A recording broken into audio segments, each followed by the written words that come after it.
Halo semuanya, perkenalkan, nama saya Yuandri Ridho dan pada kesempatan kali ini saya akan menjelaskan tentang 3 hal.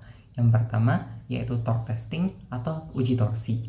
Yang kedua adalah fatigue testing dan yang ketiga adalah grip testing. Oke. Pertama-tama saya akan menjelaskan tentang uji torsi atau torque testing. Apa itu torsi? Torsi merupakan gaya yang menyebabkan suatu benda berputar pada porosnya. Pengukuran torsi ini sangat penting untuk dilakukan dalam setiap proses quality control dalam industri yang dapat diukur menggunakan alat torque tester atau torque meter. Apa itu torque tester?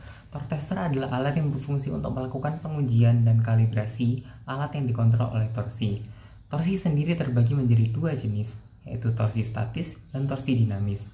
Torsi dinamis melibatkan akselerasi, sedangkan torsi statis tidak. Misalnya, saat membuka tutup toples, awalnya Anda menerapkan torsi statis karena tutupnya tidak bergerak. Namun, begitu tutupnya mulai berputar, torsi yang diterapkan bersifat dinamis. Fungsi dari torque tester. Torque tester merupakan alat pengukur torsi yang berfungsi untuk menguji torsi atau kekuatan yang diperlukan untuk membuka dan menutup sebuah penutup, skrup dan berbagai wadah seperti kosmetik, produk medis, dan minuman, serta kekuatan mengencangkan katup seperti katup keran, tuas atau pegangan pintu, dan lain sebagainya. Berikut adalah beberapa contoh dan kegunaan atau pengaplikasian torque meter. Mengapa perlu mengukur torsi? Mengukur torsi dari suatu poros berputar sangat penting dilakukan saat merancang dan menguji sesuatu mesin. Mengetahui nilai torsi dari sebuah poros, baling-baling, atau bagian berputar lainnya adalah cara untuk mengetahui bahwa mesin atau produk tersebut memenuhi spesifikasinya. Dalam beberapa aplikasi, sangat penting untuk mengetahui torsi agar menghindari ukuran torsi yang berlebih, yang berpotensi menyebabkan kerusakan atau kegagalan dalam sistem. Cara kerja torque tester. Untuk mengukur torsi menggunakan torque tester, Anda perlu menentukan metode pengujian yang ingin dilakukan sesuai alat atau bagian yang ingin diukur. Ada pendekatan untuk mengukur torsi, yaitu reaction dan inline. Metode torque testing inline mengukur torsi yang diperlukan untuk memutar berbagian yang berputar, sedangkan metode reaction mengukur jumlah gaya yang diperlukan untuk mencegah bagian yang berputar. Masing-masing dari dua metode ini menggunakan sensor khusus yang berbeda. Inilah sebabnya mengapa penting mempertimbangkan metode pengujian torsi sebelum membeli suatu torque tester. Jenis-jenis torque tester adalah handle torque meter dan tabletop torque meter. Torque meter terdiri dalam 2 jenis yang berbeda, yaitu handle torque meter dan tabletop torque meter. Apa itu handle torque meter? Handle head torque meter adalah perangkat genggam portable yang cocok digunakan pada aplikasi industri karena mudah untuk dibawa kemana saja. Yang kedua adalah tabletop torque meter. Tabletop torque meter atau benchmark torque meter umumnya digunakan untuk aplikasi yang membutuhkan posisi stabil untuk pengujian torsi, cocok untuk digunakan di laboratorium atau pengujian yang menggunakan kunci torsi dan obeng.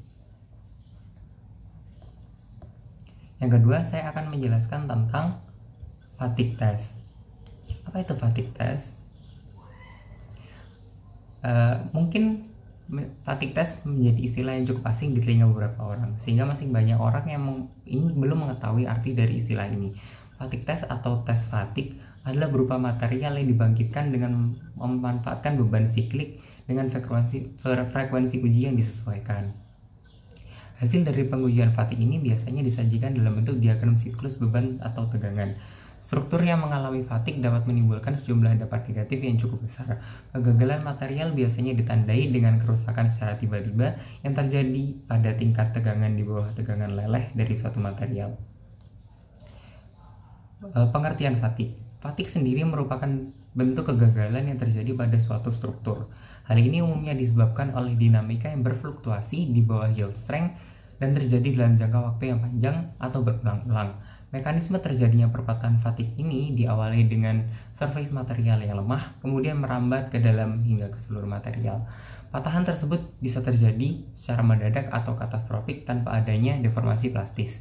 Dengan demikian, dapat diketahui bahwa fatigue test merupakan cara atau langkah yang dilakukan untuk menguji patahan atau kelelahan pada suatu struktur material.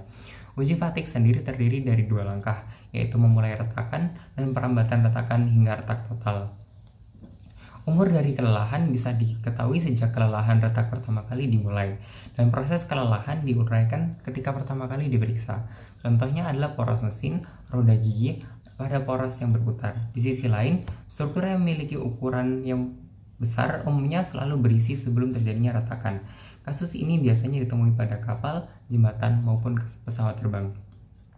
Dalam struktur tersebut, umumnya umur fatik akan habis seiring dengan munculnya pre-existing pada retakan. Untuk memperkirakan umur fatik dari suatu struktur atau komponen bukanlah hal yang mudah. Terdapat beberapa faktor yang dianggap dapat mempengaruhi umur lelah atau fatik. Antara lain, pembebanan yang terdiri dari jenis beban, pola beban, besar tegangan, dan frekuensi beban, kondisi material yang digunakan untuk pembangunan, proses pengerjaan suatu struktur, bentuk dan ukuran komponen yang dipakai, temperatur operasi, dan kondisi lingkungan sekitar. Alat fatik test.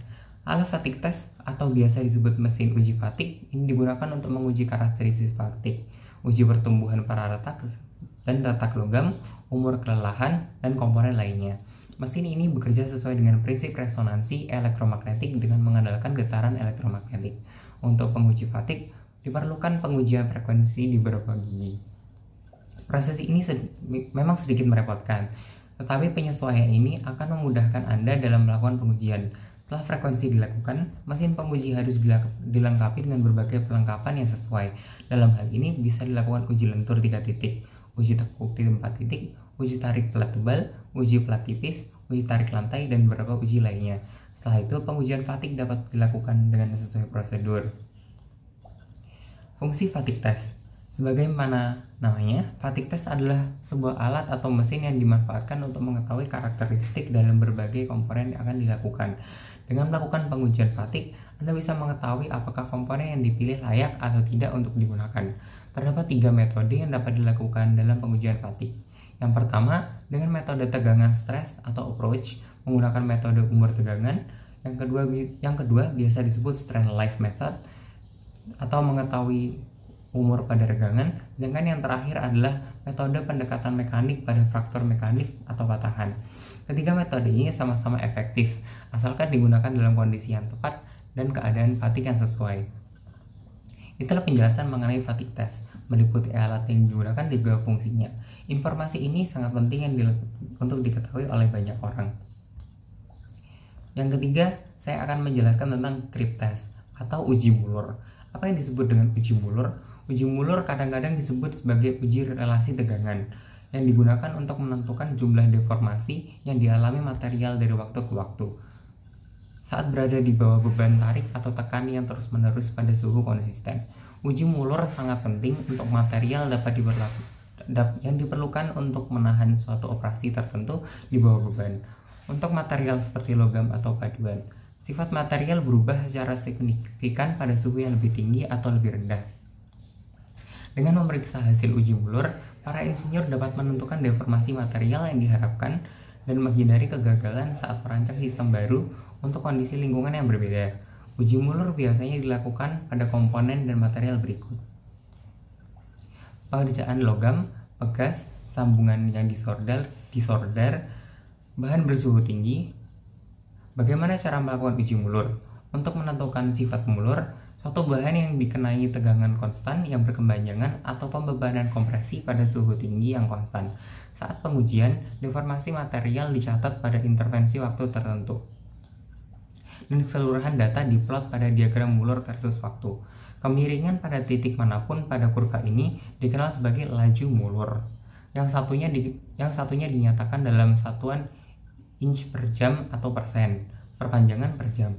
Mempertahankan suhu yang konsisten selama uji Muller sangat penting karena memungkinkan ekspansi atau penyusutan thermal material. 3 tahap pengujian uji Muller. Spesimen melewati 3 tahap berbeda dalam uji Muller. Tahap yang pertama adalah Muller primer, di mana laju Muller dimulai dengan naik secara cepat dan kemudian melambat atau menurun. Tahap sekunder adalah tahap di mana Muller tetap cukup seragam. Selama tahap tersier, ketika spesimen dilakukan untuk mencapai titik puncaknya, laju Muller jauh lebih curam dibandingkan dengan tahap sekunder yang berujung pada kegagalan spesimen. Jika terjadi kegagalan, waktu untuk pecah dicatat.